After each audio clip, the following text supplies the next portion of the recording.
Bienvenidos a otro episodio, otro programa más de Ministerios Didasco, donde nuestro anhelo, nuestro deseo, vivimos para eso, es nuestra preocupación en nuestro corazón, la carga que llevamos de poder estudiar, practicar y enseñar la palabra de Dios al pueblo de Dios y al que todavía no es pueblo de Dios, que también pueda conocer su palabra y venir al redil. De nuevo, bienvenidos a otro episodio más en esta serie que hemos estado discutiendo en Ministerios Didasco sobre el hombre a imagen de Dios. Hoy vamos a estar hablando sobre la caída, lo que pasó allá en Génesis, lo que pasó al principio de toda la creación, de esa caída donde entró el pecado y comenzó a llegar la oscuridad al mundo en el que vivimos. Les saluda a su hermano en Cristo y amigo Ángel Colón, y como de costumbre me acompaña Sorismar Reyes. Hasta ahora hemos recogido un camino glorioso. En los episodios anteriores contemplamos la majestad del diseño original, el propósito eterno de llevar la imagen del Creador, la belleza de ser creados varón y hembra, y esa igualdad en dignidad, pero distinción en el diseño que refleja la armonía divina. Recientemente, como acaba de leer mi esposa, hemos estado en el episodio número 5 de la serie, y incluso comenzamos a tratar temas más profundos dentro de lo que es el hombre a imagen de Dios. En los capítulos anteriores hemos estado analizando la naturaleza del alma y del espíritu, que fue el último episodio que tratamos, y ahí hablamos de la dicotomía y tricotomía, y cómo Dios nos dotó de facultades, unas facultades que son asombrosas. De hecho, somos iguales en dignidad, en esencia para Dios, pero nosotros estamos dotados con distintas facultades. Claro. Entonces, vimos en el episodio anterior lo que es el alma, el espíritu, el cuerpo, y cómo Dios nos dio una mente para conocer la verdad. Dios nos dio una voluntad para elegir el bien y unos afectos para amar, pero para amar en santidad. Pero el tono de hoy cambia. Si queremos ser fieles a la Escritura y a la teología, y a la teología reformada, no podemos quedarnos solo en la belleza del diseño. Exacto. Hoy tenemos que hablar de la tragedia que llegó a lo que su creación fue bueno en gran manera. Exacto. En este episodio número 6 entramos a Génesis 3 para entender la caída del hombre. Y el título que le hemos escogido para esta primera parte se llama El sabotaje del cosmos, la tentación y la rebelión. Exacto.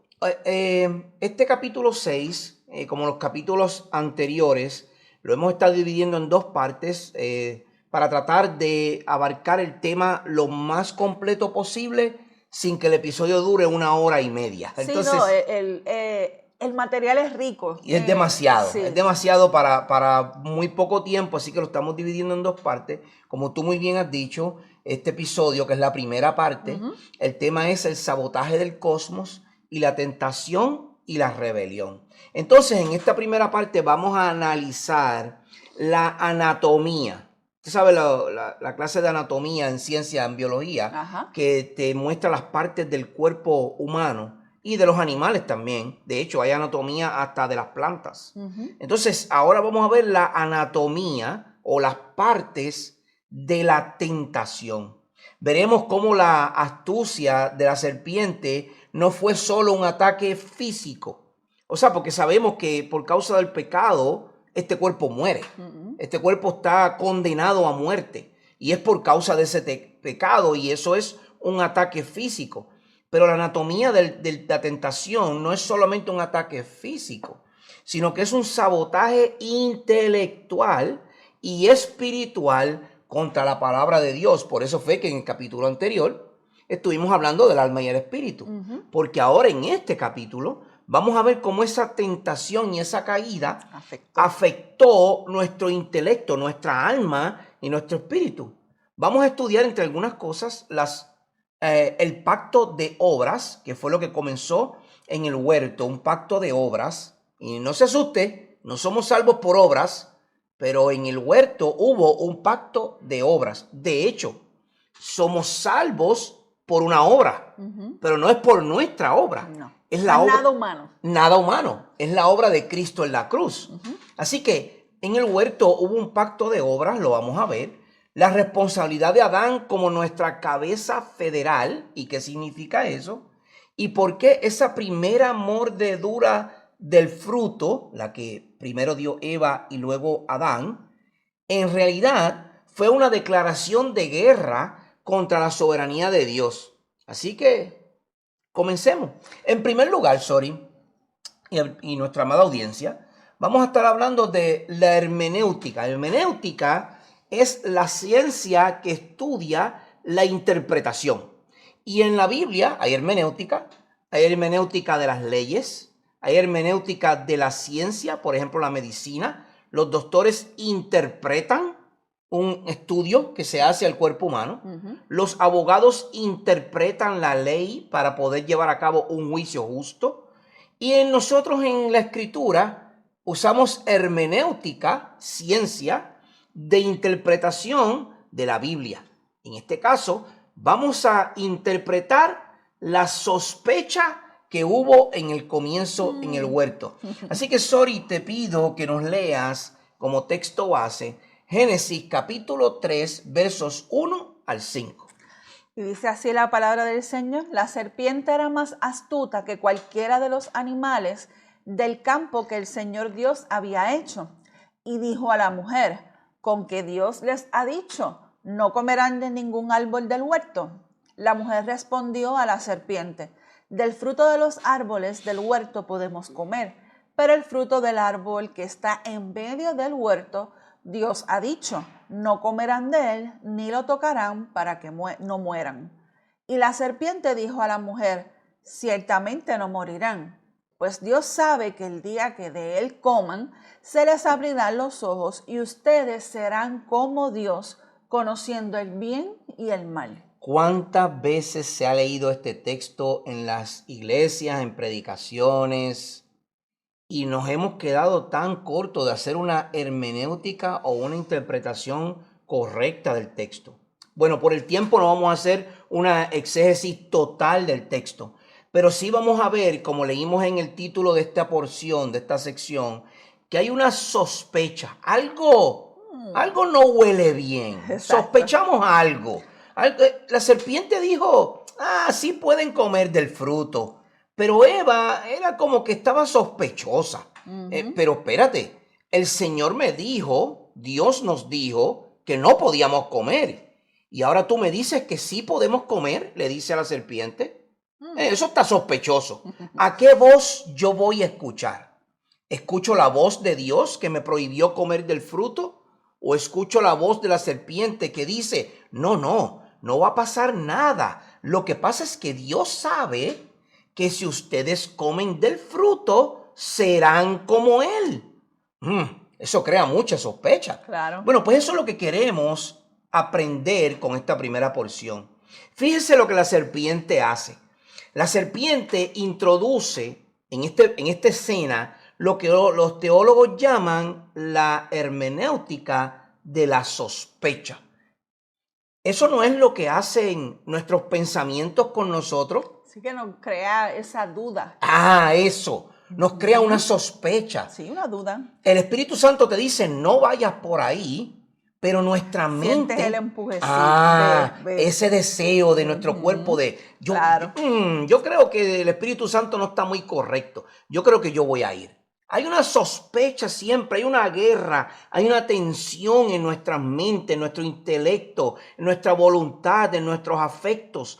Siempre hay una tensión y una guerra. Esa misma sospecha o esa misma duda que crea la serpiente a Eva es la misma que nuestra mente nos pone a nosotros. Hermano y amigo, cuidado. No siempre se trata de los demonios y Satanás tentándole. De hecho, ya ellos no tienen que hacer mucho con nosotros. De eso está puesto aquí. Nosotros como que ya caemos redonditos en nuestros propios pecados, ¿no? Eso es lo que dice Pablo, eso es lo que dice Santiago. Claro. Nuestra propia concupiscencia, nuestra propia mente desarrolla las ideas. Bueno, este ataque de la serpiente, esta sospecha, no es contra la existencia de Dios. La serpiente no está poniendo en duda que Dios existe, sino contra su bondad y contra su veracidad. La serpiente está poniendo en duda, en sospecha, lo que Dios dijo. Al preguntar, ¿con qué Dios les ha dicho? Es mucho. Mira lo que Satanás está haciendo. Satanás está buscando que Eva se convierta en la examinadora de la palabra de Dios. ¿Acaso no es eso lo que tú y yo hacemos? Leemos una porción de la Escritura, el tema más famoso. Hay 2 temas o 3 que son los más famosos. Uno son las profecías. Hoy todo el mundo es un profeta hoy. El tema de lo apostólico. Hoy todo el mundo quiere ser un apóstol. Y el tema de las mujeres pastoras. Esos 3 temas son de los 3 temas más tocados, controvertidos y hablados. En la Biblia dice, 1 Timoteo, marido de una sola mujer. Yo creo que no hay que añadirle nada más a eso, ¿verdad que no? Es suficiente. Es suficiente, es un esposo de una dama, ¿no? Correcto. Ok, pero nosotros hacemos lo mismo que la serpiente hizo con Eva en nuestras propias mentes. Nosotros decimos, fíjate, yo creo que esa mujer habla muy bien. ¿Por qué no puede ser pastora? Inmediatamente llega la duda a nuestra mente y ¿saben lo que hacemos, verdad? Cuestionamos lo que Dios ha dicho. Miren, esta sospecha hace que el juicio se coloque en una autonomía en nosotros por encima de la revelación divina y hace a Eva autónoma. Ahora Eva puede tomar sus propias decisiones. Esto lo que hace es que hay una inversión en el orden de la creación. La criatura, Eva, ahora está juzgando al creador, Dios, al decirle, con que tú has dicho que no puedo comer. Bueno, lo que pasa es que sí, ¿cómo voy a ser como tú? Entonces eso crea una sospecha. Pero mira, vamos a dejar que un teólogo de la historia nos dé una breve explicación de lo que esto significa. ¿Qué nos dijo Herman Bavinck con relación al tema? Si él destaca que el pecado no nació del acto de comer, sino en el pensamiento de la incredulidad. O sea que el morder como tal no es el acto que crea el pecado. Es lo que se piensa antes de cometer la acción. Exactamente, ahí es que está la duda, ahí es que está la hermenéutica de la sospecha. Claro, antes de que la mano se extendiera hacia el fruto, ya este corazón había estado divorciado de la confianza de Dios. Exactamente. Noten el uso del nombre de Dios. La serpiente usa Elohim, que es el Dios de poder, pero evita Yahvé, que es el Dios de pacto y relación. Y esto lo que está diciendo es que cuando uno interpreta el texto en su lenguaje original, cuando la serpiente dice con que Dios ha dicho, la serpiente está diciendo con que Elohim ha dicho, y sí, la serpiente está conociendo que es un Dios de poder, pero no está reconociendo a Yahvé, que es el Dios del pacto y de la relación. Sí, él cambia el nombre. Acuérdense en que Satanás quería ser como Dios. Exacto. Y obviamente no iba a atacar a Dios, porque él no puede atacar a Dios. Iba a atacar a la creación de Dios. Exacto. Él quiere presentar a Dios como un legislador distante y mezquino que oculta algo bueno. Fíjate, Bavinck da yo creo que una explicación muy clara de lo que es esta entrada de la tentación o del pecado en el huerto. Pero otro escritor muy bueno que se llama G.K. Beale nos recuerda que Adán, como sacerdote del huerto, debía guardar el templo que Dios le había dado. Como responsable. Queremos muchas autoridades, pero Dios nos ha dado un sacerdocio que ni siquiera estamos cuidando. Entonces, esto es lo que sucede. El silencio de Adán, mientras la serpiente distorsionaba la palabra de Dios, constituye su primer fracaso como sacerdote. Por eso es que Dios llama ¿a quién? a Adán, ¿dónde estás? Él no llama a Eva, que fue la primera que comió. Ella fue la primera que comió. Pero él no llama a Eva. Acuérdate que Dios siempre es un Dios de orden y él va a llamar al primero que creó. Entonces él llamó a quien le dio las instrucciones. Yo le di las instrucciones a Adán y yo espero que Adán corrija a su esposa. Pero Adán no la corrigió, Adán guardó silencio. Lo que hizo fue que tomó el primer o actuó en el primer fracaso sacerdotal. La mentira de no morirán que les dice la serpiente es el primer ataque al juicio de Dios. Pues ya él, Dios, había dicho en Génesis 2:15, de cierto morirán. Ya lo había dicho. Ya Dios había dicho, si comen del fruto van a morir, de cierto morirán. Génesis 2:15. Y ahora cuando vamos a Génesis 3, ahora la serpiente le dice, no van a morir. De nuevo, está creando una sospecha. Hermano y amigo, lo que queremos llevar con esta lección es que nuestros pensamientos crean dudas en nosotros. Nuestro alrededor, con la gente que usted camina, con la gente que usted se junta, con la gente que usted comparte, crean sospechas en su interior. Si usted es un cristiano, si usted es un discípulo del Señor Jesucristo y usted está andando con gente que no es correcta, esa gente va a comenzar a sembrar dudas. Y nuestro corazón es muy pronto para desviarse. Es débil. ¿Verdad que sí? Claro. Es muy pronto para desviarse de la verdad. ¿Acaso no es lo que hablábamos anoche en el estudio bíblico? Correcto, sí. En segunda de Tesalonicenses, estábamos hablando de eso mismo. Las dudas. Las dudas. Pablo le está diciendo a la iglesia de Tesalónica, tengan cuidado, que no se desvíen, porque va a venir el hombre impío, el hombre de apostasía, y los va a sacudir, que no vayan a resbalar. Bueno, es lo mismo, la historia no ha cambiado. Nosotros tenemos que ser cuidadosos que nuestro pensamiento, nuestro ambiente y Satanás y sus demonios no nos creen una hermenéutica de la sospecha en nuestra mente. Miren, Satanás en esta escena sugiere que Dios es un mentiroso y que sus leyes no tienen consecuencias reales. No, tírate que está llanito, no va a pasar nada. No va a pasar nada, no te vas a pelar la rodilla ni nada, no va a pasar nada.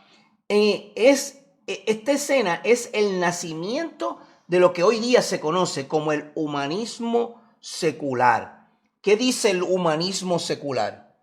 Tú puedes pecar porque no habrá ninguna consecuencia. Es decir, tú puedes serle infiel a tu esposa.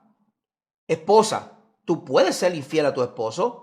Nadie se va a enterar nunca. Nunca. No hay consecuencias a ese pecado. Tomemos otro ejemplo. Tú te puedes dar unas cuantas copitas de vino. Tú te puedes dar unos cuantos traguitos. No te va a pasar nada. Después que lo hagas con moderación, hasta que te empiezas a rodear de gente que le gusta tomar mucho alcohol. Y poco a poco tu mente se va desviando y cuando no te has dado cuenta, ya estás tomando botellas completas de alcohol. Eso es lo triste, porque no es que no lo hagamos. ¿A quién afecta? Al ser humano. Y lamentablemente es una tentación.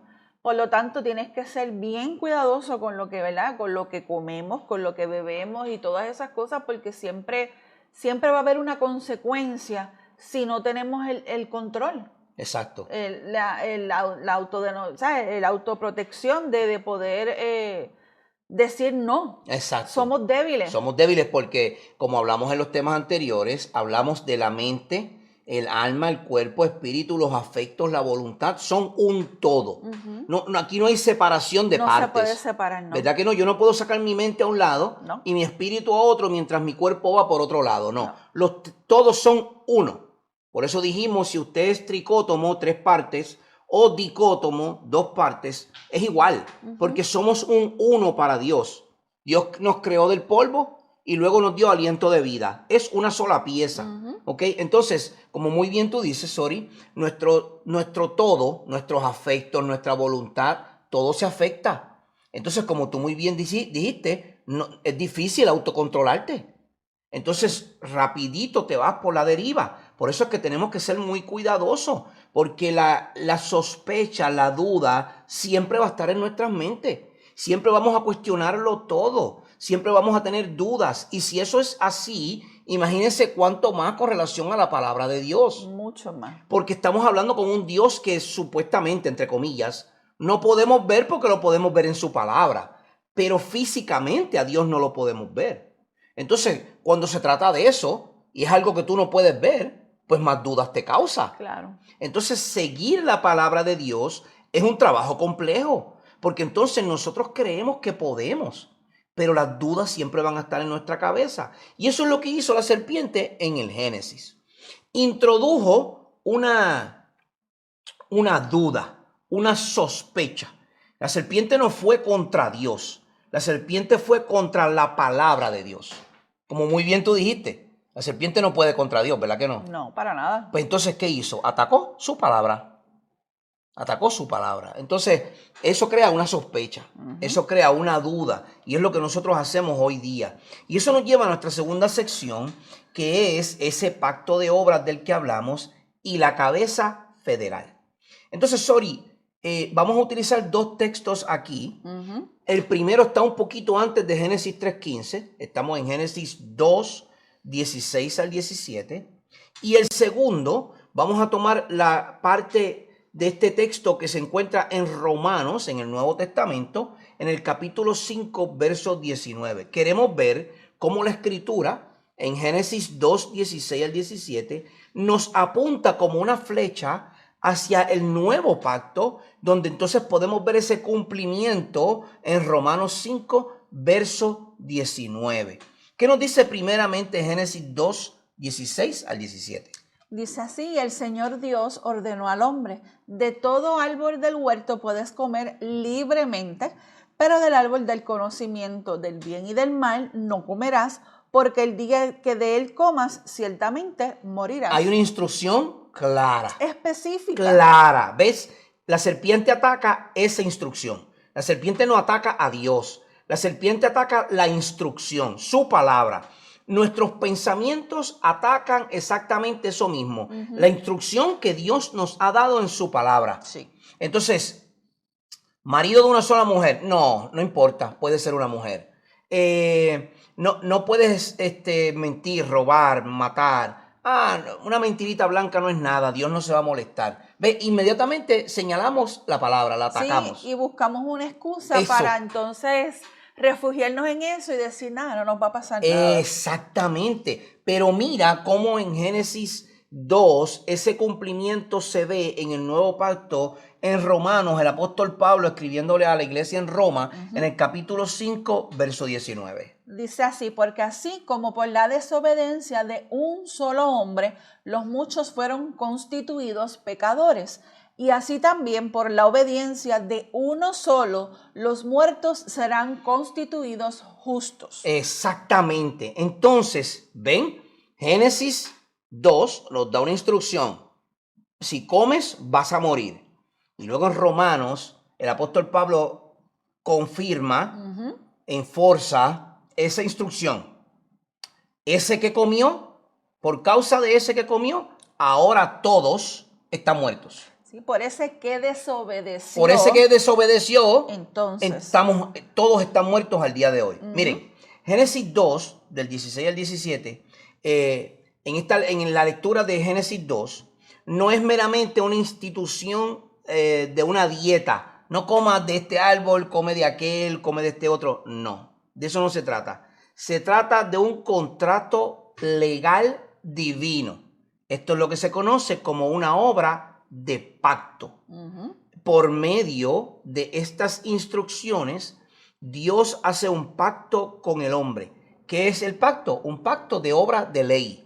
¿Okay? Los elementos de este pacto están presentes en el texto. Miren, ¿quiénes son las partes del pacto? Para ver un pacto tiene que haber dos partes. Hay un pacto matrimonial. Correcto. Tú y yo, esposo y esposa. Pacto matrimonial para toda la vida. Es cierto, ¿no? Sí. Buenas y malas, salud y enfermedad, todas las situaciones, ¿verdad? Ok, eso es un pacto. Pues tiene que haber dos partes para el pacto. Sí.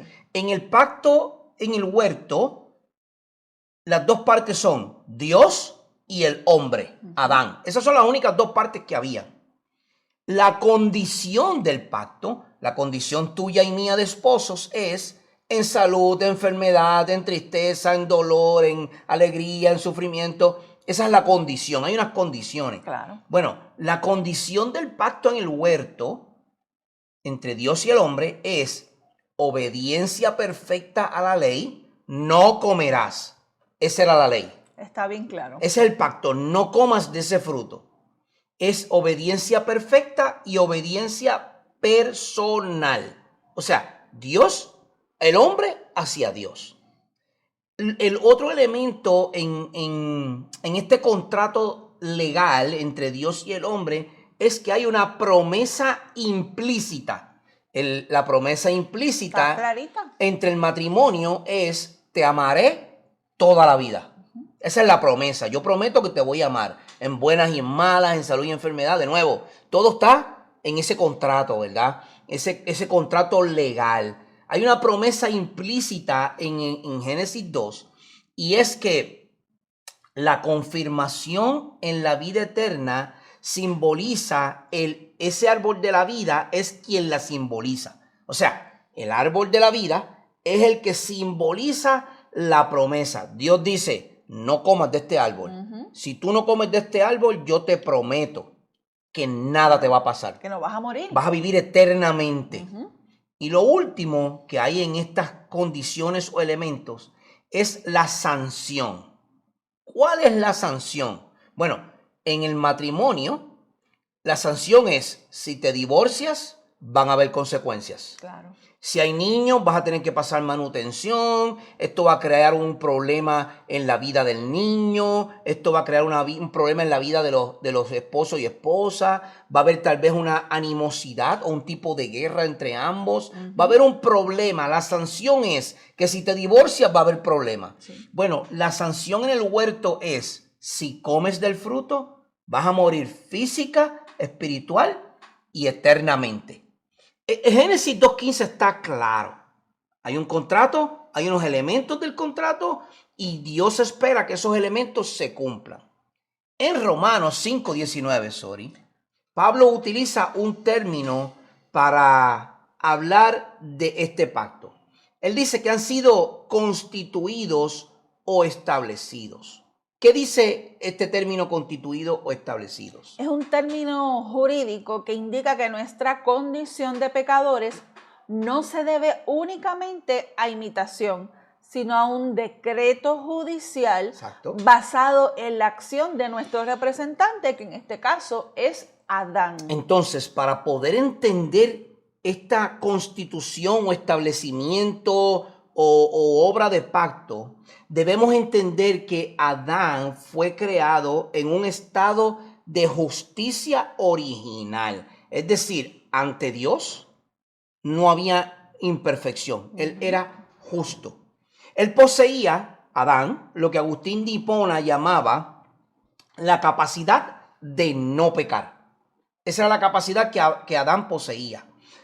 El escritor de teología sistemática, Louis Berkhoff, nos dice una explicación muy clara sobre esto. Si él argumenta que este pacto era una manifestación de la bondad de Dios. Correcto. Dios no estaba obligado a prometer la vida eterna a una criatura. Lo hizo por condescendencia voluntaria. Correcto. Yo lo digo por amor, porque es lo más simple y profundo que viene de parte de Dios. Antes de usar una palabra tan compleja. Claro. Sí, cierto, cierto. El árbol no era venenoso en sí mismo, sino era una prueba de lealtad. Ajá. Era la distinción entre la criatura que reconoce su dependencia y la que busca la autonomía.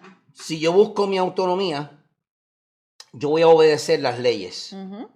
El policía me va a detener en la carretera cuando yo voy a 80 millas por hora en una carretera rápida o vía rápida, que lo máximo son 55 millas por hora, por lo menos aquí en Puerto Rico.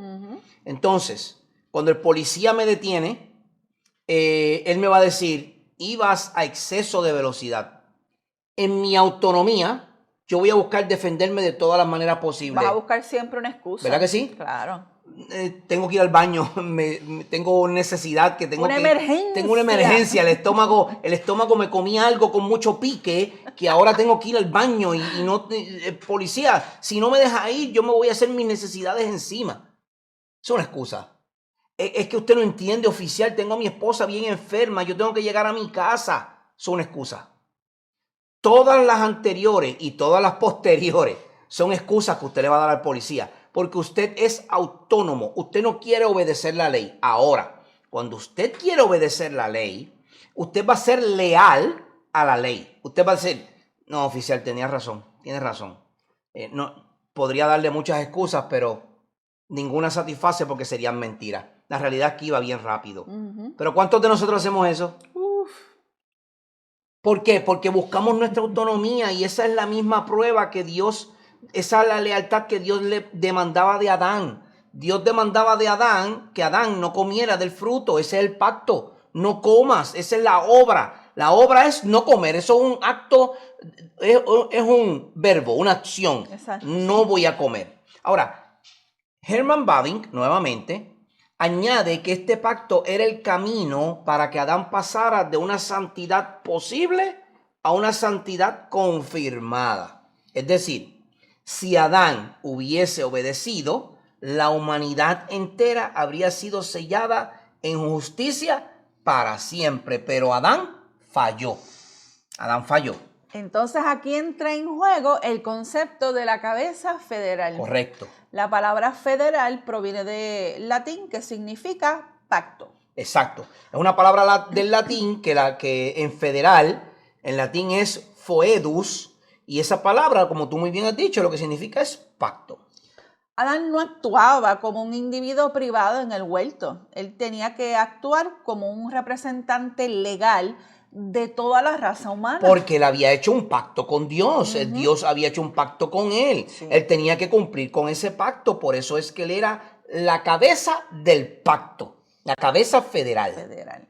Y Wayne Grudem, que es otro de nuestros autores que siempre estamos estudiando, explica que esto es similar a como un embajador firma un tratado en nombre de todo un país, que Correcto. es el representante, Correcto. como un padre de familia que asume una deuda que afecta a todos sus hijos.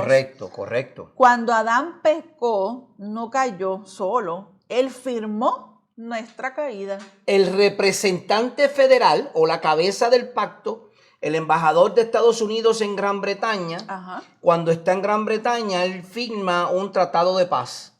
Ese tratado de paz representa, o sea, el embajador representa a la nación americana completa, firmando ese tratado de paz. A todos los millones de habitantes de Estados Unidos, ese embajador los representa. El padre de familia, yo, voy y hago un préstamo de $25,000 que después no puedo pagar. Ese préstamo de $25,000 va a afectar a toda mi familia. Sí. Porque yo hice un pacto en el banco a nombre de mi familia que después yo no pude pagar. Yo rompí mi pacto de cabeza federal, de cabeza de pacto. La teología reformada, que es a la teología que nosotros nos adherimos, enseña la imputación de la culpa. Es decir, que el registro legal de Adán fue transferido a nosotros. Porque como él fue la cabeza federal, la cabeza del pacto, cuando él pecó, automáticamente todas las generaciones desde ahí en adelante también pecan. Entonces, no somos pecadores solo porque pecamos. Pecamos porque legalmente nacemos bajo el veredicto de culpa de nuestra cabeza federal. Ese fue Adán. Esto es lo que los puritanos llamaban nuestra unión representativa. Si rechazamos la justicia de que Adán nos represente en la caída, también tendríamos que rechazar la justicia de que Cristo nos represente en la redención. Voy a explicar esto de manera bien breve. Mire, hay denominaciones que piensan que el pecado de Adán no pasó a nosotros. Ese pecado de Adán, lo que conocemos como pecado original. Ese pecado, hay denominaciones que piensan que no pasó a nosotros. Si nosotros no tenemos el pecado de Adán, tampoco necesitamos a Cristo. Esa es la respuesta simple. Y si hubo un acto de llevar en contra de lo que Dios ha dicho, hay una consecuencia. Correcto. Y esa consecuencia Correcto. es transferirnos a nosotros esa culpa por el pecado, por la falta que cometió. Por eso es que estamos bajo ira. Por eso es que estamos bajo la ira de Dios. Por eso es que en Getsemaní Jesucristo dice que pase de mí esta copa. ¿Cuál copa? La misma copa que en el Antiguo Testamento Dios dice, derramaré mi copa de ira sobre ustedes. Sí, porque hemos sido rebeldes desde el principio. Correcto, correcto. Entonces, al estar bajo la ira de Dios, nosotros adquirimos ese pecado de Adán, nacemos con él y nacemos bajo la ira de Dios. No es sin que hasta que Jesucristo llega y toma nuestro lugar en la cruz, que toma la ira de Dios sobre él y ahora nosotros somos hechos justos gracias al justo. ¿Ok? Entonces, ¿qué nos dice otro teólogo que estudiamos que se llama Joel Beeke? ¿Qué nos dice con relación a esto? Él enfatiza que la doctrina del segundo Adán en Romanos 5, que es donde leímos al principio, en nuestro segundo punto, depende totalmente de la realidad del primer Adán. Correcto. Esto dice así: la gloria de nuestra salvación es que Cristo, actuando como nuestra nueva cabeza federal, o sea, una transferencia. Un nuevo pacto, una nueva cabeza de pacto. Exacto. O sea, las obras de Cristo. Porque Él es perfecto, Él es Dios. Correcto. Él cumplió a la perfección el pacto de obras que Adán rompió. Muy bien. Tiene que venir un sustituto perfecto. Puro, para que entonces pueda suceder esto. Exacto. Y entonces, Él obedeció donde Adán falló y su justicia nos es imputada del mismo modo en que la culpa de Adán nos fue cargada. Qué interesante. Esto es sencillo. Sustitución. Es sustitución. Vino uno que cometió una imperfección y tiene que venir un perfecto para entonces cumplir. Correcto. Louis Berkhoff en su teología sistemática dice que esto se le conoce como la expiación sustitutiva. Exacto. Expiación sustitutiva. Cristo sustituye nuestro lugar. Hay dos citas que le quiero leer de escritores antiguos, uno no tan antiguo, pero una es de la Confesión de Fe de Westminster, del capítulo 7.2, dice de la siguiente manera: el primer pacto concertado con el hombre fue un pacto de obras, en el cual se prometía la vida a Adán, y en él a su posteridad, bajo la condición de una obediencia perfecta y personal, lo cual sabemos que Adán no cumplió. Exacto. Porque él quebró la perfección y la relación personal con Dios. Un escritor más moderno, Herman Bavinck, dice lo siguiente: si Adán era la humanidad en miniatura, en su caída la naturaleza humana misma se corrompió. No heredamos solo un mal ejemplo, sino heredamos una naturaleza judicialmente condenada y moralmente muerta. Juan, el Evangelio de Juan, el capítulo 1, dice que en Cristo estaba la vida y la vida era la luz de los hombres. Amigo que me escucha, si tú no estás en Cristo, aunque estés vivo, estás muerto. Porque si en Cristo está la vida y tú no estás en Cristo, aunque estés vivo, en realidad estás muerto. Necesitas a Cristo para tener vida. Sí, estamos muertos en pecado. Correcto. Ya Correcto. En nuestra naturaleza, es más, desde el día de la concepción. Exacto. Ya venimos marcados con ese pecado. Correcto. Por lo tanto, aunque tengamos vida, porque quien da la vida es Dios. Correcto. Por ese pecado que Adán cometió, nosotros pues nacemos ya condenados. Correcto. No hay remedio. Exacto. Y por lo tanto tiene que entonces venir Cristo para remediar ese problema. Y por eso es que nosotros tenemos que hacer ese reconocimiento. Tenemos que actuar, tenemos que pensar, tenemos que reconocer que sin Él no vamos a poder tener redención. Correcto. Es así simple. Correcto. La sustitución fue Él. Exacto. ¿Cómo le decimos a la audiencia?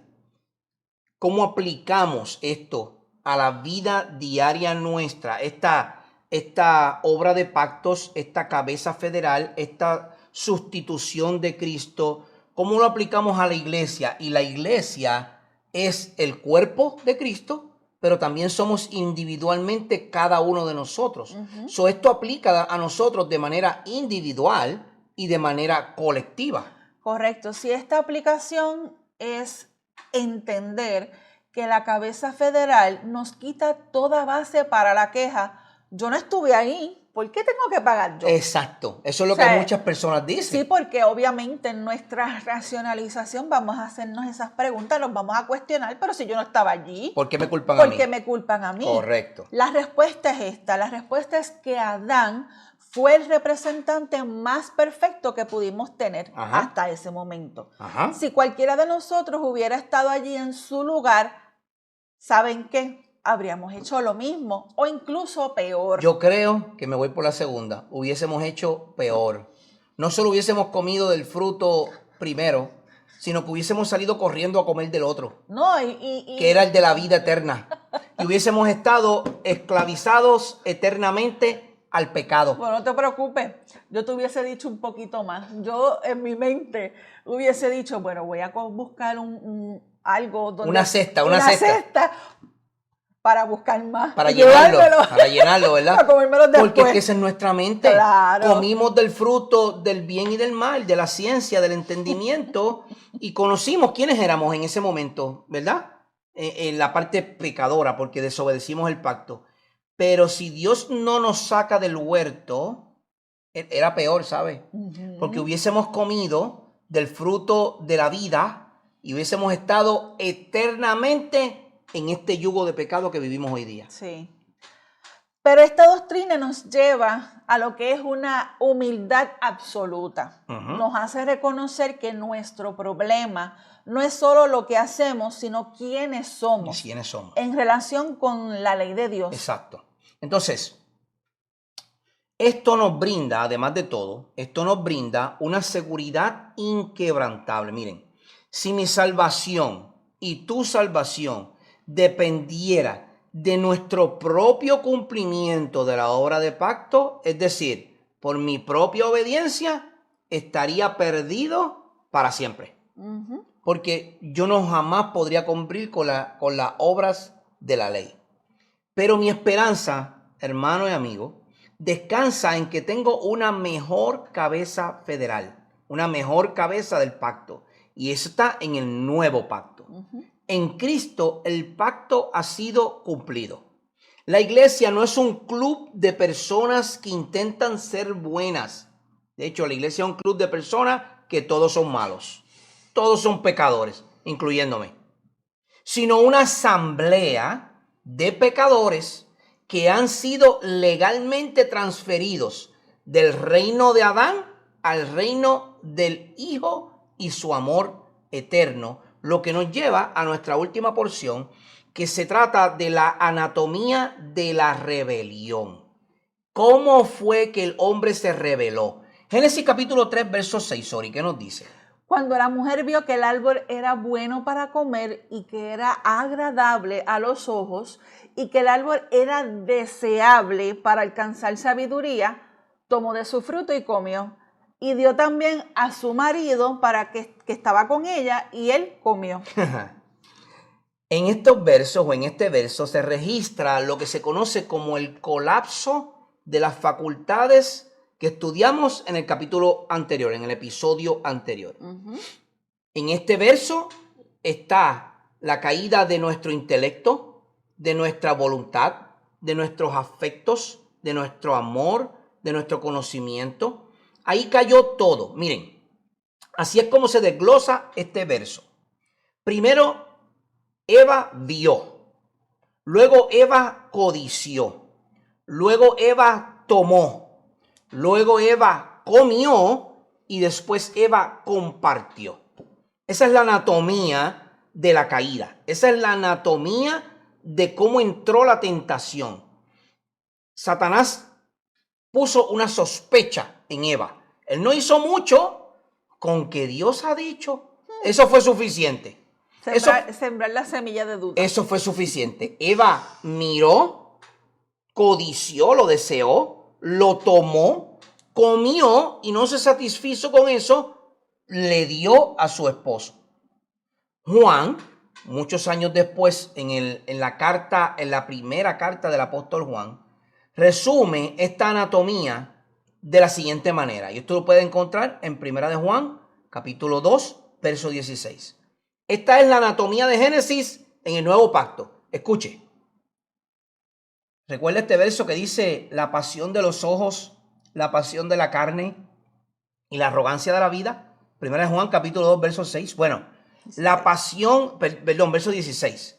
La pasión de la carne, bueno para comer, apelar a la necesidad física. La pasión de los ojos es agradable a nuestros ojos, apela a la estética y a la posesión. Y la arrogancia de la vida, que es deseable para alcanzar sabiduría. Eso apela a nuestra autonomía y al yo intelectual. Fíjate, aquí llegamos al epicentro de este desastre. Bavinck explica que el pecado comenzó con una apostasía intelectual. Antes de que el diente tocara la fruta, Eva tuvo que creer que la palabra de la serpiente era más confiable que la palabra de Dios.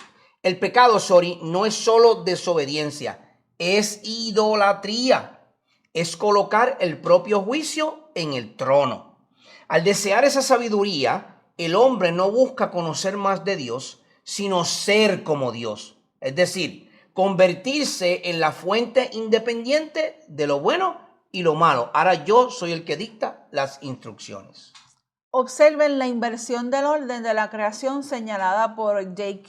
Bill, que dice así: en el diseño original, Dios gobierna al hombre, el hombre gobierna a los animales y los animales están sujetos. En la caída, la jerarquía se invierte. El animal, serpiente, dirige al hombre y el hombre desafía a Dios. Es correcto. Wayne Grudem destaca un punto devastador. Adán estaba allí. El texto dice, dio también a su marido que estaba con ella. Vamos a decirlo bien claro. El silencio de Adán fue su rebelión contra Dios. Esa fue la rebelión, el silencio. Como cabeza federal y sacerdote, su deber era expulsar a la serpiente y proteger a su esposa.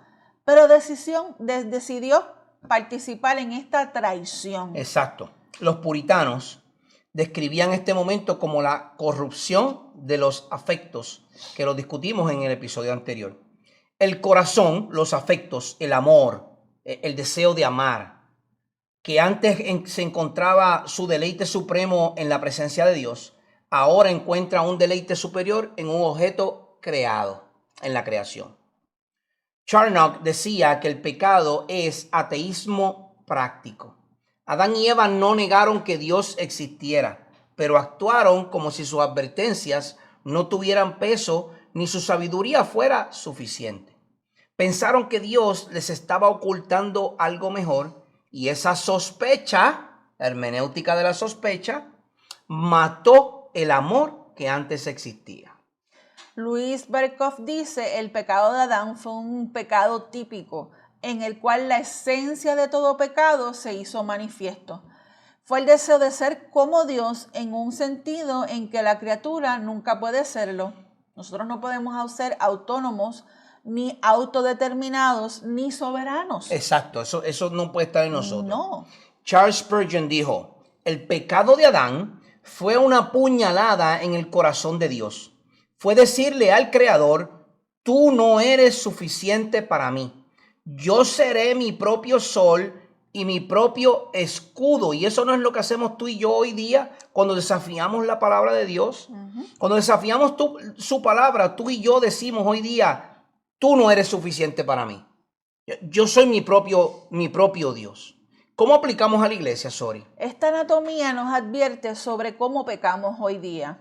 Rara vez pecamos por maldad pura. Pecamos porque algo nos parece bueno, agradable o sabio según nuestro propio criterio. Correcto. La iglesia debe entender que la mayor tentación no es solo hacer cosas malas, sino también intentar ser sabios en nuestra propia opinión. Correcto. Que ahí es donde caemos siempre. Correcto. Al cuestionar la suficiencia de las Escrituras para nuestras vidas, nuestro matrimonio y nuestro ministerio, también pecamos contra Dios. La respuesta entonces inmediata a la caída fue la vergüenza y el escondite.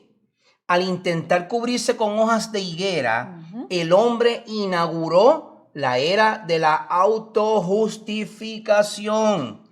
¿Cuántas veces en la iglesia intentamos cubrir la miseria espiritual con activismo, títulos y una apariencia de piedad? Las hojas de higuera son un recordatorio de que el hombre caído prefiere coser su propia justicia a confesar su desnudez ante un Dios santo. Lo que dije ahorita del ejemplo del policía. Cuando el policía me detiene, yo me autojustifico. No, yo no iba a 80 millas por hora. El radar de usted estará malo, pero yo iba a 45. Y nos autojustificamos, Nos cogen una mentira y después tratamos de justificar la mentira. Eso es lo que pasa, eso es lo que hacemos. Hoy día nos escondemos. Entonces esto nos lleva a nuestro cierre de este episodio. Entonces aquí hemos llegado al final de esta primera parte de la anatomía de la tentación. Cómo entró el pecado al huerto del Edén. Y entonces, con este panorama que hemos visto de esta entrada, hemos visto que un pecado no fue simplemente un error de juicio, sino la ruptura del pacto de obras sagrado. Adán, en representación de toda la humanidad, decidió que su autonomía era preferible a la soberanía del Creador. La mente se entenebreció, se oscureció, la voluntad se esclavizó y la paz del huerto fue reemplazada por una vergüenza que las hojas de higuera nunca podrán cubrir. Es impactante ver cómo el hombre que antes caminaba erguido en justicia original ahora está encogido de miedo. Pero la historia no termina con el hombre escondido entre los árboles. Correcto. Al cerrar este segmento vamos a dejar a Adán y a Eva en el silencio de su rebelión, enfrentando por primera vez la desnudez de su propia alma. Pero ese silencio está a punto de romperse ante la voz más poderosa del universo. En la segunda parte de este episodio pasaremos del acto de la rebelión al tribunal de la justicia divina. Ustedes saben que allí de momento Dios irrumpe con una voz poderosa y dice: ¿dónde estás? ¿Dónde estás? No se va a quedar ahí nada más. Entonces, en esta segunda parte vamos a ver y analizar el interrogatorio de Dios, las consecuencias de la maldición sobre la tierra y sobre todo el primer destello del evangelio, porque no se queda en la caída. No. Hay un pacto que comienza en ese mismo momento de la caída. Entonces, no se pierdan nuestro próximo episodio, porque allí vamos entonces a ver, en medio del juicio, que Dios provee el primer sacrificio y nos apunta hacia la simiente que aplastará la cabeza de la serpiente. Prepárense para ver cómo este pacto de gracia comienza a brillar en la hora más oscura de la humanidad. Entonces, con esto llegamos a nuestra primera parte de este episodio número 6, donde estamos hablando de la caída, del pecado, cuando entró. El pecado lo vamos a ver más a fondo luego. Ahora estamos viendo cómo este pecado entra, cómo irrumpe la historia, cómo daña el pacto, cómo altera el pacto, cómo hace que el hombre caiga, cómo esta tentación llega y los efectos que tiene. Entonces, en la segunda parte vamos a ver el pacto de gracia que ahora Dios hace por consecuencia de esta caída. Así que no se lo pierdan. Les esperamos en el próximo episodio de Ministerios Didasco. Esperamos haber sido bendición para su vida. Recuerden que nos pueden encontrar en todas las plataformas. Facebook, Instagram, YouTube, Spotify, Pandora, en todas las plataformas de podcast, en YouTube Video, YouTube Podcast. Tiene opciones para escucharlo. Así que no se lo pierda y esperamos estar con ustedes en la próxima semana. Que la gracia y la paz de nuestro Señor Jesucristo esté con todos ustedes. Ricas y abundantes bendiciones. Les habló su hermano en Cristo, Ángel Colón, y Sorismal Reyes. de Ministerios Didascos. Será hasta la próxima ocasión. Que el Señor les bendiga.